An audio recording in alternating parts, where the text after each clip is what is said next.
संबंध राहू ग्रहाशी जोडला जातो।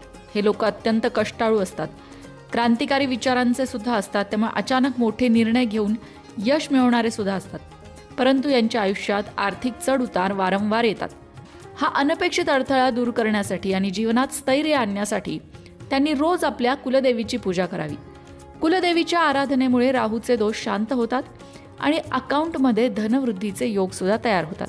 त्यानंतर बोलूया आता मुलांक 5 बद्दल, अर्थात ज्यांचा जन्म झालाय 5, 14 आणि 23 या तारखांना।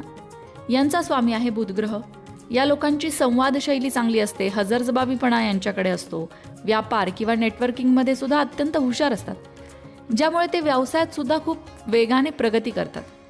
बुधाची शुभ ऊर्जा कायम राखण्यासाठी आणि पैशाला आकर्षित करण्यासाठी यांनी नेहमी स्वतःजवळ हिरवी वेलची ठेवावी। हा छोटासा उपाय त्यांच्या बुद्धीला कुशाग्र करतो आणि व्यापारात नवीन संधी मिळवून देतो। आता वळूया मुलांक 6 कडे। मुलांक 6चं नेतृत्व ऐश्वर्य आणि वैभवाचा कारक असलेला शुक्र ग्रह करतो। यामध्ये जन्मतारखा येतात 6, 15 आणि 24। या मुलांकाचे लोक लक्झरी लाईफस्टाईल, फॅशन, कला या विश्वात खूप यशस्वी होतात। त्यांच्याकडे पैसा आपोआप आकर्षित होतो ती जर या विश्वात काम करत असतील। आपली ही चुंबकीय शक्ती आणि आर्थिक वैभव वाढवण्यासाठी त्यांनी रोज अत्तर किंवा परफ्यूम्स लावावेत। जितकं ते सुगंधी, नीटनेटकं, स्वच्छ राहतील तितकी लक्ष्मी माता यांच्यावर प्रसन्न होते। मुलांक 7, जन्मतारीख 7, 16 आणि 25। यांचा स्वामी आहे केतू।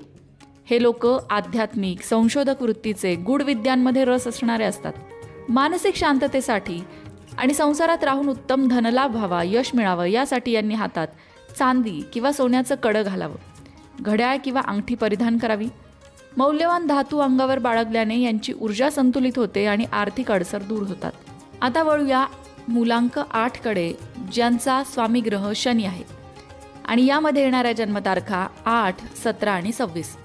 हे जातक अत्यंत सोशिक, कष्टाळू आणि संथ गतीने पण शाश्वत प्रगती करणारे असतात।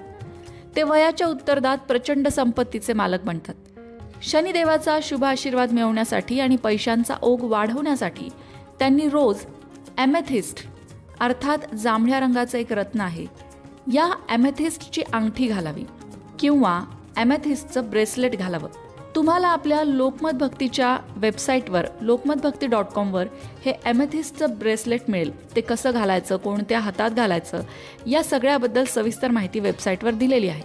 त्यामुळे त्यांच्या कष्टाला योग्य दिशा मिळते आणि आर्थिक स्थैर्य सुद्धा त्यांना लाभतं।